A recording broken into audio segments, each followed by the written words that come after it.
We have finally come to the end of our journey delving deep into the identity of each individual color in Magic the Gathering. We have gone over how blue is the master of card draw and trickery, how black is the master of removal and interacting with its own graveyard, green is the master of ramp and big creatures, white is the master of a wide board and many anthem effects. And now we come to the last color in the pie. A color that often gets lumped with white as the worst color in Magic. But today, we're going to challenge that notion as we're going to try and talk about why you should play mono red in EDH. As I've mentioned in my previous why you should play mono white video, the colors of Magic were designed with 20 life, 1 opponent in mind. And that's where red can really stand out, as it's often seen as a very good color option in formats like Standard. Red is the color of passion and power throughout Magic the Gathering. Red often lends itself to the mindset of quick damage at any cost. Red utilizes spells that deal direct damage to players and creatures, and often have creatures with haste and high power for attacking, but relatively low toughness. This really showcases what the color is all about. A gas and no-break strategy. But how well does that strategy correlate to Commander? If you've watched any of my other videos in this series, you know that I like to address my deck building list of ramp, card draw, removal, endgame, and fun cards. So, without putting this off any further, let's get into the reasons why you should play mono red in Commander. Our first section is always ramp. We've already gone over why green is the best ramp color, followed by white because they're colors that actually grab lands out from our deck. Black can also do similar things with effects like Dark Ritual or Cabal Ritual, but that will give us a nice burst of mana but doesn't really stick around for later turns. Believe it or not, red also has some similar spells in regard to that, but we'll go over that later. Something that red seems to excel at is creating treasures, a super important part of Magic in the recent years. Whether or not you like or hate treasures, they've honestly become a staple at this point. Red's way to ramp is through treasures. So let's start off with our best treasure makers. And we're actually going to start off with a card that doesn't make treasures at all, but it makes the precursor to treasures, gold. And that's going to be Curse of Opulence, a 1 red mana enchant player. When enchanted player is attacked, create a gold token. Each opponent attacking that player also does the same. So what Curse of Opulence does is that we can put it on someone else, obviously. They get attacked by someone else, we get a gold, and the person attacking them gets a gold. Now, if we attack that player, we don't get 2 gold, we just get 1. But it's really nice to hit a really early ramp in red, especially if you can get Curse of Opulence on turn 1. And then you throw it down on someone and you are just rolling in the gold. You're kind of helping the other 2 players, but then they are also feeding you as well. Next up is one of my favorites, the Professional Facebreaker. It's just great all around. It's a 2/3 with Menace. Not really sure why it needs Menace. It's still great without it. But whenever one or more creatures you control deal combat damage to a player, create a treasure. So if you hit all 3 of your opponents, you can create 3 treasures. And then sacrifice a treasure, exile the top card of your library. You may play that card this turn. That can be lands. So this, if you're just creating treasures all the time, this can honestly just make you treasure when it makes you treasures in the early game to get you set up, and then in the late game when you really don't need your treasures anymore, it can exile the top card of your library. You can hit lands with that. You can hit your big spells to stay in the game. Professional Facebreaker being 3 mana, it's really low curve. It's a nice little ramp treasure creator, and then it also excels you as that impulse card draw that red is known for. Next up is also one of the most powerful treasure creators in red is the Stormkiln Artist. Stormkiln Artist gets +1/+0 for each artifact you control. It's super good in those artifact decks. It's got Magecraft. Whenever you cast or copy an instant or sorcery, create a treasure token. So this thing, especially in those Izzet or Jeskai Spellslinger decks, you're going to just make treasures. This probably goes infinite in some way or another, but even in just mono red, you're going to be casting your removal, your Chaos Orbs, Lightning Bolt if you play it. This will just make you some incidental ramp as you're playing the game. Next up is Magda, Brazen Outlaw. If you're playing Dwarves, I don't know if you're playing Dapala or if you're just playing 7 Dwarves Tribal, I don't know. But other Dwarves get +1/+0, so it's a half an Anthem. Whenever a Dwarf you control becomes tapped, create a treasure. So if you're crewing some vehicles, maybe, you can just make a bunch of treasures. And then you sacrifice 5 treasures, search your library for an artifact or dragon, and put it onto the battlefield. And as you all know, red excels in a couple things, and one being dragons and the other being artifacts, as it's just under, if not equal to blue in the artifact colors. Next up are two really similar cards that I personally really like. They're exactly the same thing, just one costs 2 red and one costs 1 red. It's Big Score and Unexpected Windfall, both at instant speed. As an additional cost to cast a spell, discard a card, then you draw 2 cards and create 2 treasures. Pretty good. It's filling 2 slots in mono red. It's both ramp and card draw. Yes, it's 4 mana, but they're at instant speed, so you can do this at an opponent's end step. You do have to get rid of a card, but you do go up 1 card, and you make 2 treasures. So honestly, what's not to like with these cards? Okay, now that we've talked about ways to make treasures in mono red, now we're going to touch on the fact that what I mentioned earlier, the Dark Ritual, Cabal Ritual, red also does stuff like that. So I'm just going to throw them all up on screen, and they pretty much all do the same thing, so I'm just going to read them. You can look at them on screen. I don't really need to explain them. But there's Infernal Plunge, 1 red, as an additional cost. Sacrifice a creature, add 3 red. Desperate Ritual, 2 mana, 1 in a red, add 3 red. Splice into Arcane, kind of weird, but again, you can read it on screen. Pyretic Ritual does the same thing, 2 mana, gives you 3 red. Seething Song, 3 mana, gives you 5 red. Yeah, so these cards, you pay less mana, you get more mana, and the most important thing is that you can pay colorless mana into these spells, and then you get a certain amount of red back. So a lot of red spells, a lot of high-end red spells will need you to pay, red, red, red. So that's where these spells can come in handy. You can turn your colorless mana from your Thran Dynamos, from your Mind Stones, into red mana with these spells. Another card I want to talk about that just produces red mana is a card, Runaway Steamkin. This card honestly overperforms in my red decks. Whenever you cast a red spell, if Runaway Steamkin has fewer than 3 +1/+1 counters on it, put a 1/1 counter on it, then you remove 3 1/1 counters and add 3 red. There's no timing restrictions. There's not anything, only do this at sorcery speed or whatever, something like that. You just, whenever you're about to cast a red spell, remove those counters, you get 3 red mana, then cast your spell, put more counters on it. It really works well in those big, explosive red turns. And next, we're going to talk about some Planeswalkers. So I'm just going to fire all 3 of them off and we'll talk about them. So the first 2 are going to be Koth, Fire of Resistance, and Koth of the Hammer, and Chandra, Torch of Defiance. So Koth, Fire of Resistance, a new Planeswalker, 4 mana for a 4 loyalty Planeswalker is +2. Search your library for a basic mountain, reveal it, put it in your hand. Ramp in mono red. I mean, hey, what's not to like? Red excels at making treasures and impulse drawing. Koth, Fire of Resistance, literally puts a land in your hand. It's a mountain, but this card should be in like every mono red deck, honestly.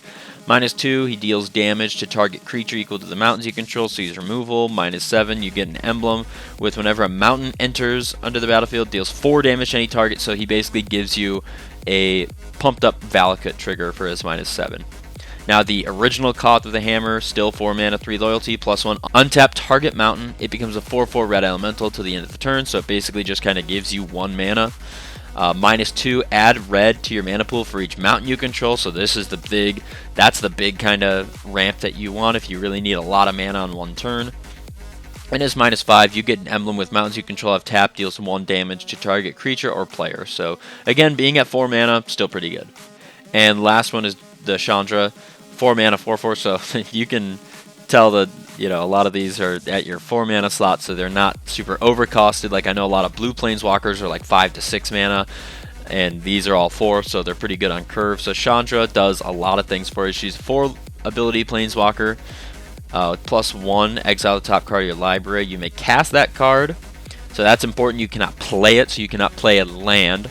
So you may cast that card. If you don't, Chandra deals 2 damage to each opponent, so she's global damage like red likes to do. +1, just add 2 red mana. Just ramp out 2 red. So effectively, this Planeswalker basically costs 2 colorless mana when the turn you play her. -3, Torch of Defiance deals 4 damage to target creature, so she's removal. -7, you get an emblem with whenever you cast a spell, this emblem deals 5 damage to any target. So again, those first 3 abilities are pretty great. I don't really know how much you're routinely ultimating your red Planeswalkers, but these are some great options for ramping up mana. A card that's just kind of weird is Braid of Fire. So I know that this card is pretty popular. It's kind of expensive, so it's 2 mana, not mana-wise, but price-wise. It's 2 mana, cumulative upkeep, add a red to your mana pool. So what cumulative upkeep does is at the beginning of your upkeep, you put an age counter on this permanent, then sacrifice it unless you pay its upkeep cost. So what's weird about Braid of Fire, usually cumulative upkeep on things like Mystic Remora, where it says you pay a colorless each time, and then that cumulatively stacks. So your first turn with Mystic Remora, you pay 1 mana. Your next turn with it, you pay an additional mana, so it's not 1 mana every upkeep, it adds to itself. And so Braid of Fire is interesting because it's giving you something, it's not asking you to pay for something. But the thing is, so if we think about in turn order, it goes untap, upkeep, draw, and once you move past your upkeep into your draw step, that mana goes away. So cumulative upkeep, add red to your mana pool, so you're going to stack, let's say there's 10 counters on Braid of Fire. You go untap, upkeep, add 10 red mana to your mana pool. Now, you have to use that right then. So, why it's really good in mono red is, a lot of red instants, X spells, and stuff like that. You have, your Vidalcan Oris. You just cast something at flash speed with that extra 10 mana. Then you move to your draw step and that mana goes away. So, Braid of Fire, pretty great for those kind of strategies. And I needed to mention it here. Next up, we're going to talk about Simian Spirit Guide and the Treasonous Ogre. So the Simian Spirit Guide I don't really need to go over the mana cost or the power toughness because it doesn't really, you don't need it for that. Exile Simian Spirit Guide from your hand, add 1 red mana to your mana pool. So it's basically just free mana. You just basically discard a card, add a red mana. And the Treasonous Ogre has got Dethrone, so when it attacks the player with the most life or tied for the most life, you put a 1/1 counter on it. Don't know how relevant that's going to be in your mono red strategy, but you pay 3 life and add a red to your mana pool. So this basically just says you have 40 life, black, your life is a resource. Red, hey, maybe your life can be a resource, in this instant too. You need a lot of mana for your big turn. You're going to end the game. You're going to play Crackle with Power or something like that. Treasonous Ogre, you just pay however much life you want. Go down to, whatever. You go down to 1, you go down to 3, whatever. You add that much red mana, and then you just have your big explosive turn.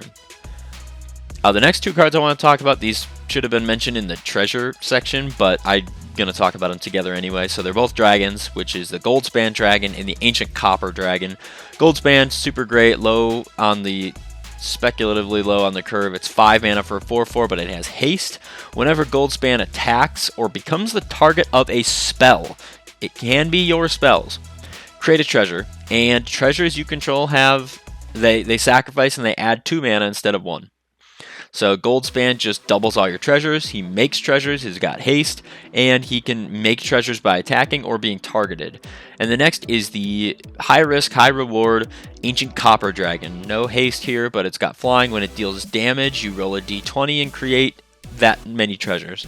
So maybe you're running a card like Zorn where you can make treasures, or you're running like Academy Manufacture where, when you make a treasure, you also make a clue and a food. Pretty great. But the Ancient Copper Dragon, we're in mono red. It's really easy for us to give things haste. I know that's a lot of people's complaints about this card is, well, it doesn't have haste, so it's probably not really that good. Well, you're in mono red, so if you're not giving everything haste, then what are you doing? Next up is going to be Birgi, the god of storytelling, and we're going to talk about the flip side later. But Birgi says whenever you cast a spell, add 1 red. Till end of turn, you don't lose this mana as steps and phases end, so be careful with that. You will lose other mana, but not the mana that Birgi creates. And creatures you control can boast twice. We're not really worried about that. But, this makes our mono red cantrips. You cast a spell that's 1 red, you get 1 red back. So it's just kind of like going free on spells. And then we don't lose that mana steps and phases end, so we can use all of our other mana and cast spells and save the mana that Birgi creates and take it into our second main phase or something if we're doing something during combat. So Birgi can kind of be a little tricky like that. Next up is Mana Geyser, one of my favorite cards. We're going to talk about both Mana Geyser and Battle Hymn. So Mana Geyser is a 5 mana 3 red, add 1 red for each tapped land your opponents control. So it just adds everyone's lands all together, you know, however many they're tapped. You know, you're playing against a green player who's got 15 lands out and he thinks he's really cool because he doesn't use artifacts. You dump a Mana Geyser and you just got 25 mana. Battle Hymn is another interesting card that I like. It might not be as good as Mana Geyser, but it's 2 mana. At instant speed, add red to your mana pool for each creature you control. So, you know, if you're doing your mono red thing, you got a lot of little tokens, you got a lot of dragons, whatever. Battle Hymn, 2 mana, you can just get a little influx of mana. I think Battle Hymn's really good, and I actually don't see it a whole lot. Now, next up, we are going to talk about the 2 mono red boogeymen. That is going to be Jeska's Will and Dockside Extortionist. Jeska's Will, staple in any red deck. Choose 1. If you control your commander, choose both.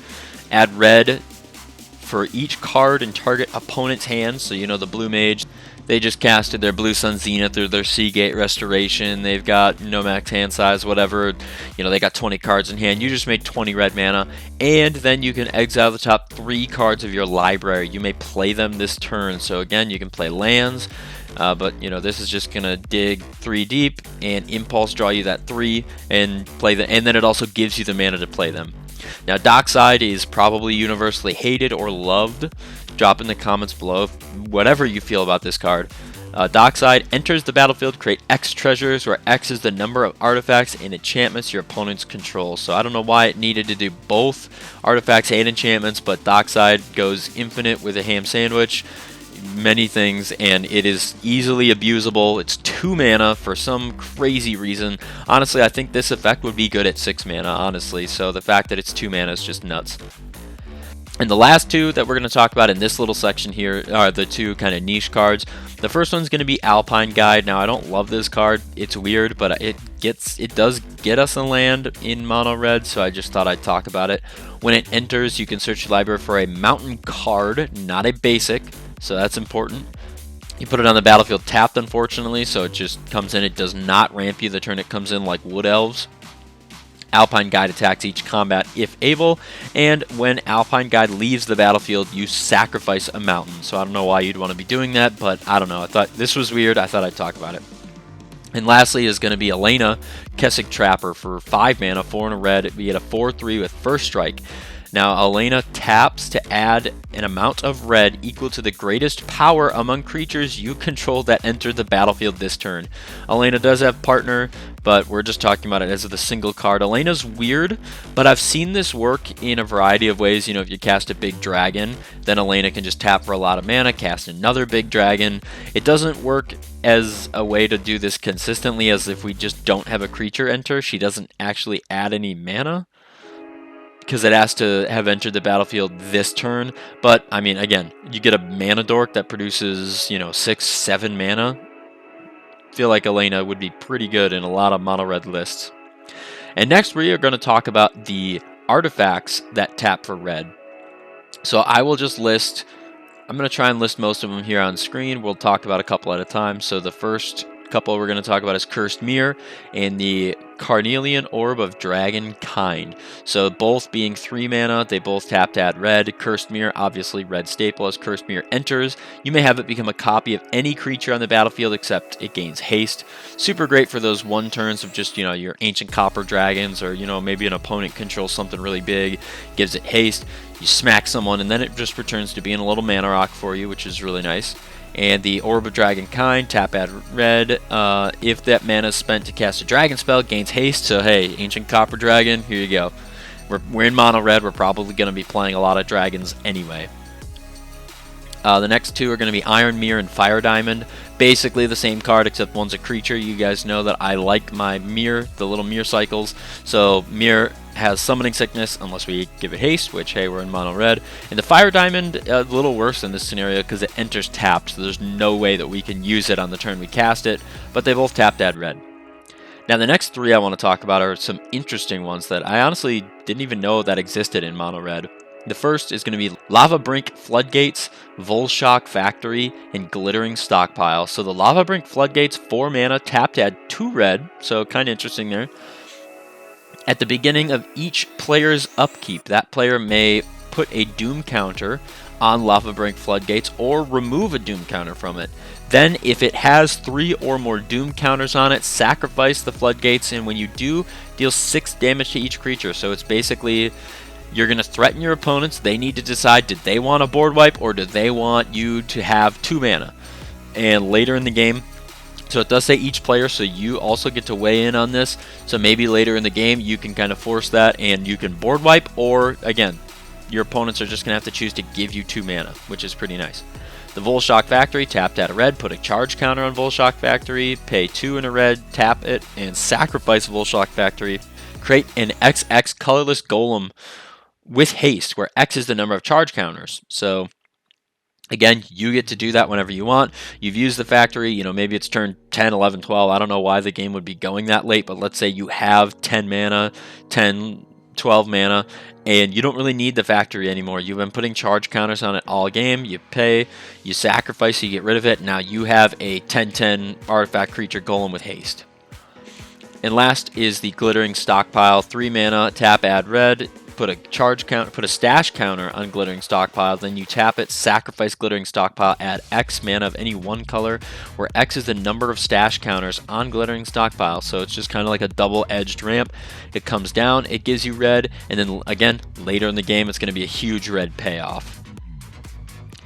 Now, I want to talk about some things that you probably wouldn't think are in mono red, and these are going to be some mana dorks, and that is going to be the Sisters of the Flame and Exuberant Firestoker, both at 3 mana. So Sisters of the Flame, tap, add red to your mana pool, play it as an interrupt. So it literally just says it's 3 mana. You know, a lot of those mono green wood elves, or not wood elves, Llanowar elves and Elvish Mystic, you know, 1 green to add 1 green is like way better than the Sisters of Flame. 3 mana to add 1 red.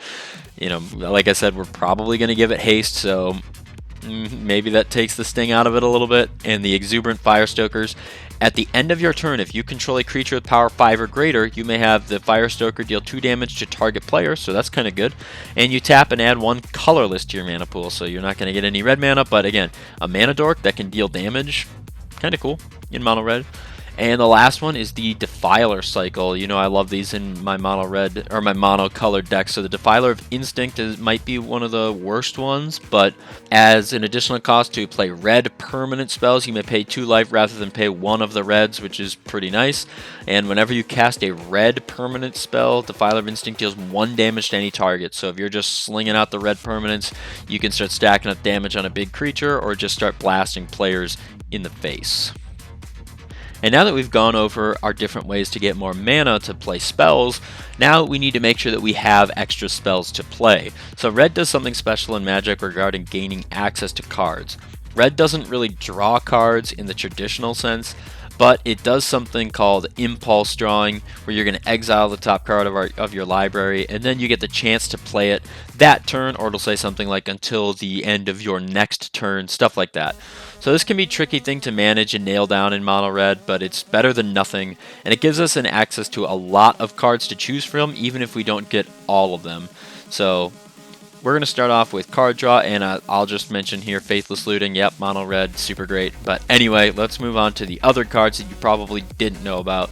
So we're going to talk about that flip side of Birgi, the Harnfell, Horn of Bounty. This card is 5 mana, kind of expensive, but this card has saved my butt a lot of times in my red decks. Discard a card, exile the top 2 cards of your library, and you may play those cards this turn. So there's no cap on this. Let's say you have 7 cards in your hand. You discard all 7. You exile the top 14. You can now play those 14 cards, and that includes land cards. The next, I'm just going to throw these up on the screen all at the same time. Thrill of Possibility, Tormenting Voice, Cathartic Reunion. So these are all the same mana cost. They're all 2 mana. Thrill of Possibilities at instant speed, which is important, but the Thrill and the Tormenting Voice say discard a card, draw 2 cards, and the Cathartic Reunion say discard 2 cards and draw 3 cards. So they do the same thing, they're all the same mana, and it's just a way of mono red's gonna punish you to draw cards, where it says discard a card and then you draw a card. You know, that's what we need to. Mono red has those downsides of we're either going to exile the top cards of our library to get access to them, and then they go away forever, they get exiled, or we're going to discard cards and to gain card advantage. Next up is going to be Commune with Lava and March of Reckless Joy. These do similar things. Commune with Lava is better. Commune with Lava is X red. Exile the top X cards of your library until the end of your next turn. You may play those cards. And the March of Reckless Joy, as an additional cost, you can exile red cards from your hand to pay for 2 colorless of this spell. You exile the top X cards of your library. You may play up to 2 of those cards. So, Commune with Lava, we can't discard red cards, and it's 2 red, but we get to play all of those cards. And March of Reckless Joy, we get to exile, the top 30 cards, but we only get to play 2 of them. So, it needs to be talked about because there's similar effects, but obviously the Commune with Lava is better. And red is also super great at the wheeling side of things, along with blue, but we have cards, the classic Wheel of Fortune, Magus of the Wheel, and Wheel of Misfortune. So Wheel of Fortune, everyone discards their hands and draws a fresh 7. Magus of the Wheel does the same thing, except it's on a creature. You pay 2, tap it, and sacrifice Magus of the Wheel. And the Wheel of Misfortune is weird. I'm not going to read it word for word. I'm going to read the summary, basically, that all Commander players go by when they're playing this card. And that is basically, everyone secretly chooses a number. The person who chooses the lowest number does nothing. The person who chooses the highest number takes that much damage. And then the top 3 people wheel their hands. The person who chose the lowest number does nothing. So if you love your hand, you don't want to wheel, just choose 0. If you kind of like your hand, you're okay with wheeling, choose 3 to 4. If you really want a new hand, choose 6 to 8. That's my general rule with Wheel of Misfortune. Next, I want to talk about the Axe of Agonas, a 5 mana, 3 red, 4/2 Ox. When it enters the battlefield, discard your hand and then draw 3 cards. So why this card is pretty neat is that you can, you're mono red. You're going to blaze through your hand really quick. You're relying on impulse draw. The Axe of Agonas is basically going to come in and say, discard your hand, draw 3 cards. Well, you don't have a hand to discard. You basically just play this creature, draw 3 cards. And then you can also escape it for red. Exile 8 other cards from your library. It's a pretty hefty toll with 8. It escapes with a 1/1 counter on it, which doesn't really make a difference. But basically, it dies. We can use it to chump block. We can use it to attack. Now we have no cards in our hand again. Oh, look at that. We pay 2 red, get it back, draw 3 more cards. Reckless Impulse, again, where that impulse draw gets its name from. 2 mana at sorcery. Exile the top 2 cards of your library until the end of your next turn. You may play those cards. Just a little tiny effect of that for you. And then we have Anji's Reaver, so 3 mana. Anji's Reaver attacks each combat. If able, it is a 3/3 for 3. When Anji's Reaver attacks, discard your hand and then draw 3 cards. Pretty similar to the Ox. So again, if we have no cards in our hand, we just draw 3 cards, which is really nice. It's got a madness of 1 and a red, so if we, pitch this to our Tormenting Voice or something, we can just play it for 2 mana. Another card that I honestly think is super great in mono red decks is Chandra's Regulator. So 2 mana. Whenever you activate a loyalty ability of a Chandra Planeswalker, you may pay 1 colorless. If you do, copy that ability, choose new targets. That doesn't matter. But we can pay 1 colorless, tap Chandra's Regulator, discard a mountain or a red card, and draw a card. We're in mono red. If we're flooded on lands and you don't need lands, get those mountains out of your hand, draw a card. If you need lands and you're flooded with spells, get rid of those spells and draw some lands. Chandra's Regulator, I think, is really underrated. And we're just going to round out with Outpost Siege, 4 mana. This is a pretty classic. This is, one of the mono red spells that red's pretty famous for. It's been around for a long time. So as it enters, you choose Khans or Dragons. Khans, at the beginning of your upkeep, exile the top card of your library. Till the end of your turn, you may play that card, which is probably the side that you're going to be playing the most often. And Dragons, whenever a creature you control leaves the battlefield, deals 1 damage to any target. So, we're in mono red. We're going to be dealing way more damage than just 1. Outpost Siege, you're going to choose Khans. You basically extends your hand by 1 every turn. And the last 2 is going to be Valakut Awakening and Valakut Exploration. Now, the Valakut Awakening is that MDFC, the dual-faced card. It's a land on the back, super great. Put any number of cards from your hand onto the bottom of your library, then draw that many cards plus 1. So let's say we have 6 cards. I don't know how we'd have 6 cards in mono red, but we cast this, we discard all 6, we draw 7. Or let's say you have no cards in hand, you basically just draw 1 card. So 3 mana, draw 1, not great. It's at instant speed, but again, this card can just fix you. You know, you have a hand and you really don't like your hand. You need to find your answers. Valakut Awakening draws your hand back +1. In Valakut Exploration Landfall, when a land enters the battlefield under your control, exile the top card of your library. You may play that card for as long as it remains exiled. At the beginning of your end step, if there are cards exiled with Valakut Exploration, put them into their owner's graveyard, then it deals that much damage to each opponent. So basically, whenever we play a land, it gets rid of a card off the top of our library. We have the chance to play it. If we don't, we discard it to our graveyard, and then Valakut Exploration does what Mono Red does. Deals damage.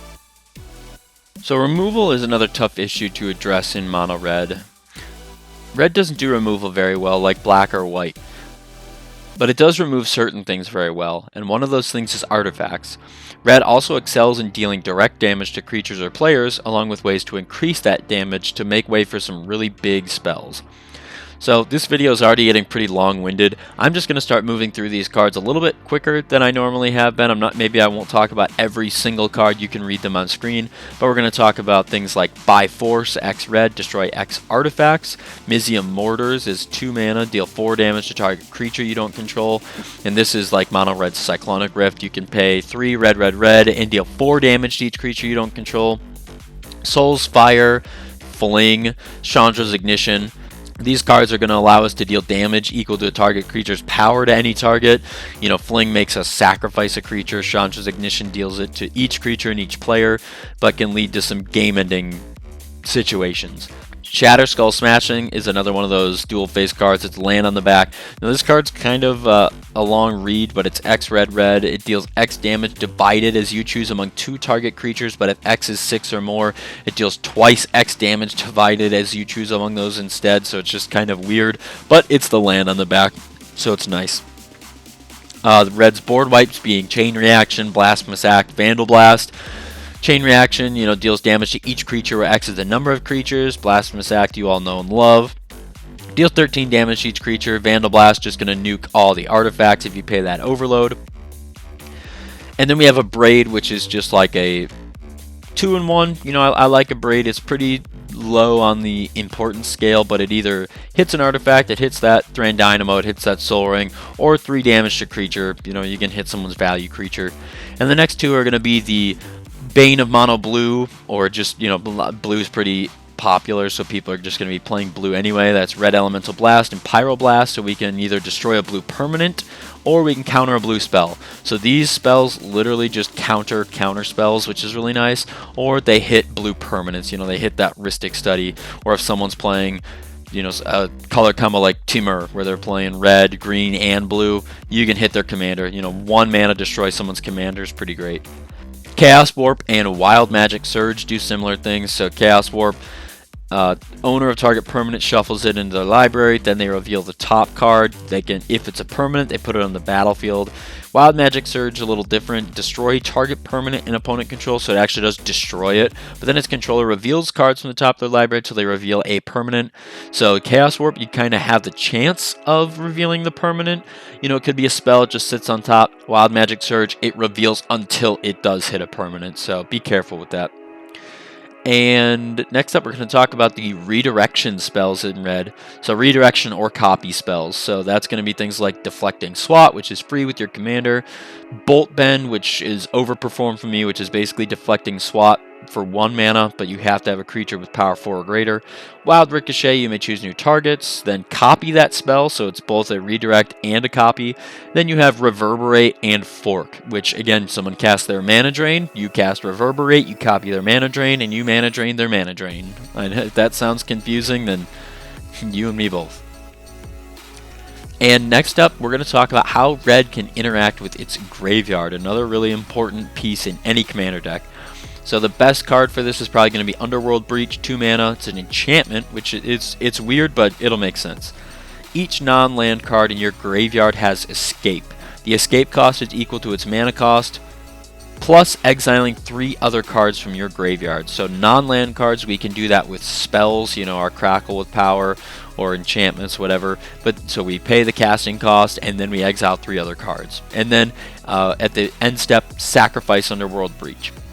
Next is one of my favorites, which is Felden of the Third Path, 3 mana for a 2/3, and then his ability is also 3 mana. So we create a token copy that's a copy of a creature in our graveyard, except it's an artifact and it gains haste.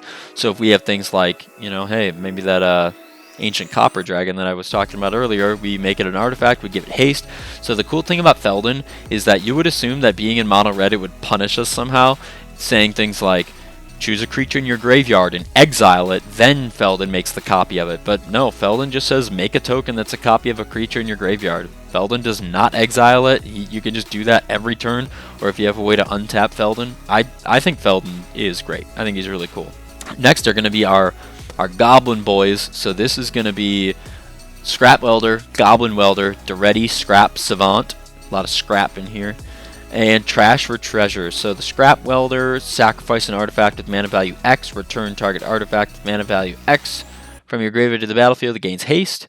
Goblin Welder, choose target. So again, this is one of those older cards that's worded weird. Goblin Welder, you choose 2 artifacts, 1 in a graveyard, 1 on the battlefield. If they're still legal targets by the time this ability resolves, you put the 1 on the battlefield in the graveyard, and then you return the 1 in the graveyard to the battlefield.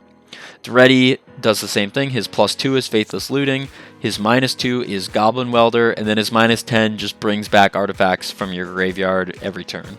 And he can be your commander, so if that's the route you wish to go. Trash for Treasure, it's that same effect, but it's in a spell. So sacrifice an artifact, and then return an artifact from your graveyard. And lastly, we're going to talk about getting spells back. So these are going to be things called Charmbreaker Devils, Shreds of Sanity, and Backdraft Hellkite. So Charmbreaker Devils is super expensive at 6 mana, but at the beginning of our upkeep, we return an instant or sorcery from our graveyard to our hand. Whenever we cast an instant or sorcery, the Charmbreaker Devils gets +4/+0. Shreds of Sanity, I've honestly loved this card in my red decks. Return 1 instant and 1 sorcery from our graveyard to our hand. So it gets 2 spells back. But then, and we do have to discard a card and exile Shreds of Sanity. But honestly, when your 2 really powerful instants and sorceries are in the graveyard, get them both back. You lose 1 other card and then you exile this. It's pretty great. Now the Backdraft Hellkite, again, some of those mono red dragons. When Backdraft Hellkite attacks, each instant and sorcery in your graveyard gains flashback. The flashback cost is equal to the mana cost. So when we flash it back, I'm pretty sure we do exile it after, but this is just a great way to deal damage with a flying 4/4, and then we get to recast our really good spells from our graveyard. And lastly is going to be probably the spell you might have all been thinking about, is going to be Past in Flames. 4 mana, 3 in a red. Each instant and sorcery gains flashback, so it's Backdraft Hellkite, but it's a sorcery itself. But then this card also has flashback, so then it goes up by 1. So for 5 mana instead of 4, you just do the same thing. Cast it, give everything flashback again. Next, we're going to talk about how red can tutor, which is, usually an important aspect in commander decks. So first up, we're going to have Gamble, which is search the library for a card, put it in your hand, then you discard a card at random. So this could really hurt you, if you discard the card that you just tutored for. So you don't want to gamble with 1 card in your hand. You usually want to gamble with a fresh 7. So gamble's high risk, high reward. Imperial Recruiter. When Imperial Recruiter enters, you search your library for a creature card with power 2 or less, reveal it, put it in your hand. So this comes down, it gets you some of those small value creatures, and you're happy for it. Next is a newer card, Reckless Handling, 2 mana, search your library for an artifact card, reveal it, put it in your hand, shuffle, then discard a card at random. If an artifact card is discarded this way, Reckless Handling deals 2 damage to each opponent. So Reckless Handling is very similar to Gamble. And then we're going to talk about some Dragon Tutors, which is going to be Xyrillion of the Claw, Dragon's Approach, and Sarkhan's Triumph. Xyrillion of the Claw is 3 mana, 1 red, tap him, search your library for a dragon, put it into play. As though it were just played, shuffle your library afterwards. That creature's unaffected by Summoning Sickness, so it gives it haste. Then you exile that creature from the game at the end of that turn. Dragon's Approach deals 3 damage to each opponent. Then you exile Dragon's Approach and 4 cards named Dragon's Approach from your graveyard. If you do, search your library for a dragon, put it on the battlefield. A deck can have any number of cards named Dragon's Approach. And Sarkhan's Triumph, 3 mana, instant speed, search your library for a dragon, reveal it, put it in your hand. Really self-explanatory there. Red, play dragons. Obviously, you can tell that there's just a dragon theme throughout a lot of these cards. And now we are finally going to move into the end game. How does red close out games? So honestly, there's kind of a lot here, so I'm just going to move through the how does red close out games, and so we got a couple more sections to cover, but I'm not going to spend a ton of time talking about these individually. I'm just going to throw them up on screen, and I'll just kind of generally explain what they do. So Neheb the Eternal, super great. He gives you red mana for each 1 life your opponents have lost. He adds it up. So you, in your second main phase, he's going to just give you a lot of red mana to keep casting spells or creatures. Purphoros, God of the Forge, you know him, you love him. When a creature enters, he's going to deal 2 damage to each opponent. You know, there's a lot of ways to just dump out a bunch of creatures or little tokens in mono red, and that goes along with things like Impact Tremors and Warstorm Surge. So Impact Tremors does what Purphoros does for 1 damage instead of 2, and Warstorm Surge does the same thing, except it's equal to that creature's power, and it does it to any target, not each opponent. Then we have Gutter Snipe, which is instant and sorcery. Purphoros for instant and sorceries. Storm King's Thunder and Crackle with power, 2 really big X spells. So Storm King's Thunder, X red, red, red. Whenever you cast your next instant and sorcery, copy it X times. Crackle with power, X, X, X, red, red. Crackle with power deals 5 times X to each of up to X targets. I've ended quite a few games with Crackle with power. Soulfime, Mayhem Dominus, and Torbrand, they do similar things. So Soulfime doubles the non-combat damage to an opponent or permanent opponent's control. Torbrand, if a red source would deal damage, it deals that much damage plus 2. Then we have things, I'll just start reading these off. Things like Itali, the Primal Storm, super great, give it haste, you know, exile top card of everyone's library, and you can play those. Zozu the Punisher, hit those land decks, and he deals 2 damage when a land enters. It does deal damage to you, so be careful. Kedis, the Emberclaw familiar, whenever a commander you control deals combat damage, it deals that much damage to each other opponent. Heartless Hidetsugu, tap him, deals damage, that's important to note. He deals damage to each player equal to half that player's life total, rounded down. Morag, Fury of Akum, you probably know this card. Landfall, get extra combats. Then we have things like City on Fire, Fiery Emancipation. So these are those damage doublers I talked about. So if a source would deal damage to a permanent or player, it deals triple. City on Fire and Fiery Emancipation, they both say if a source you control would deal damage to a permanent or player, instead it deals triple that damage. Then lastly, rounding this out is going to be Blood Moon, so we make all non-basic lands mountains, so we're going to hit our opponents. You know, you got that person who's playing their 5-color Ur-Dragon deck, well, too bad, your entire land base is now mountains. And Valakut, which has ended a multitude of games, either me being killed by it or me killing someone else by it. So it enters tapped, but when a mountain enters under your control, if you control at least 5 other mountains, Valakut deals 3 damage to target creature or player. And in one of our last sections we're going to wrap up here we're going to talk about is the dragon synergy throughout mono red. So if you weren't tired of dragons before, you're probably going to be tired of dragons after this section. So again, I'll just throw them up on screen. The first one is going to be Laughless Dragon Queen. Let's make some dragon tokens when dragons enter. Inferno of the Star Mount, so he can't be countered. He's got haste. We can pay red to buff him up, and then if his power is 20, he deals 20 damage to any target, so you can just kill someone or kill their big creature. Drakuseth Maw of Flames comes in. He's just a big fire breather. One of the newer cards from the Lord of the Rings set is the Cavern Horde Dragon. He's expensive at 9 mana, but he costs X less to cast, where X is the greatest number of artifacts an opponent controls. He's got Flying, Trample, and Haste, and when he deals combat damage to a player, you create a treasure token for each artifact that player controls. So basically this is the Dockside Extortionist of dragons. The Blast Furnace Hellkite, something similar. He's got Artifact Offering, so we can cast him at flash speed if we sacrifice an artifact.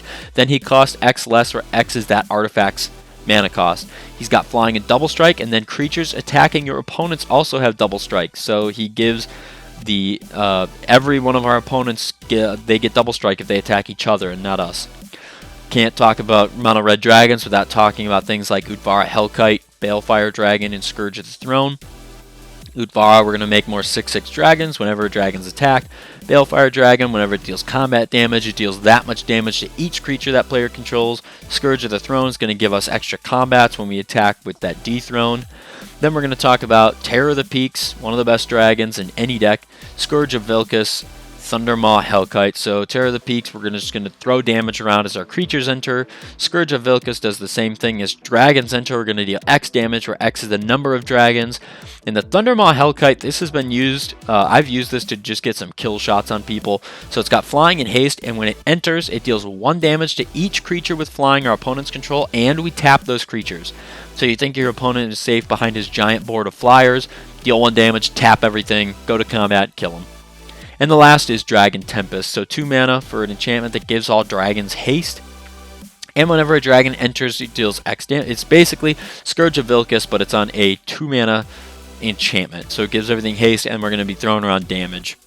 One of our last sections in Mono Red is going to be giving haste. This is one of the most important things that I've harped on, is how do we do that. So we have cards like Perforos, Bronze Blooded, gives everything haste, and then he can sneak attack out creatures and artifacts from our hands.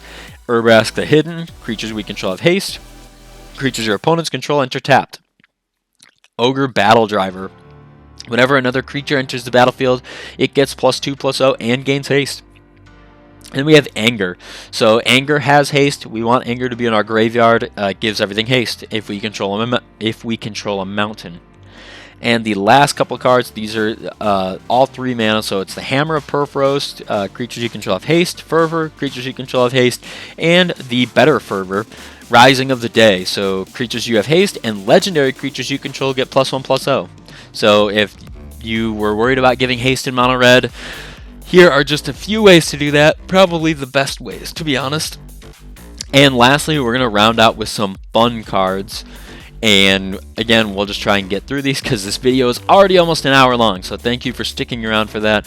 But we have things like Zerzoth, Chaos Rider. Whenever an opponent draws their first card each turn, if it's not their turn, you make a 1/1 Red Devil with, when it dies, deals 1 damage to any target.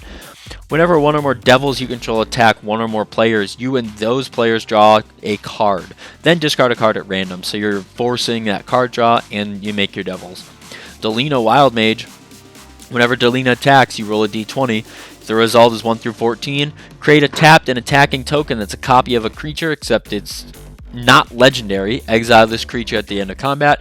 15 through 20, create 2 of those tokens. Or create 1 of those tokens and roll again.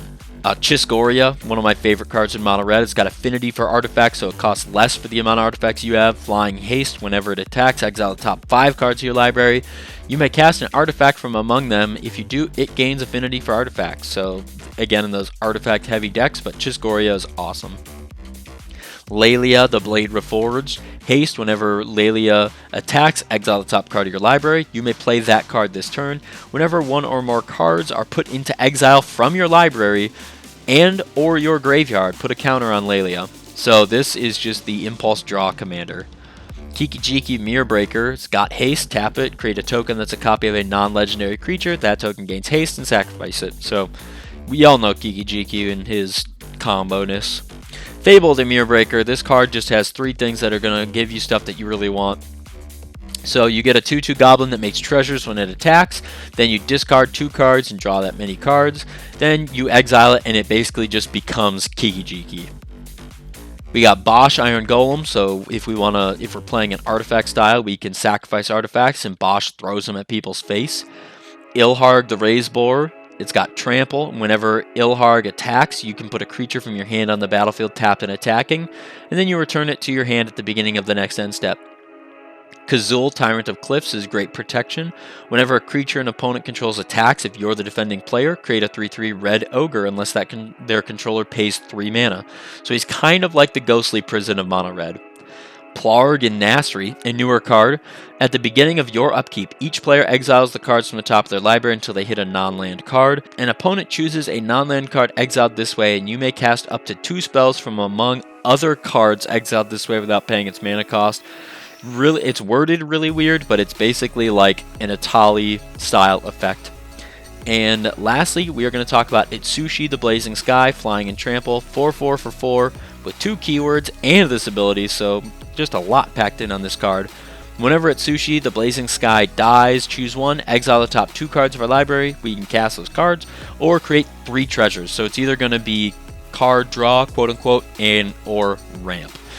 So there you have it. At almost an hour into it, we are done with our mono red.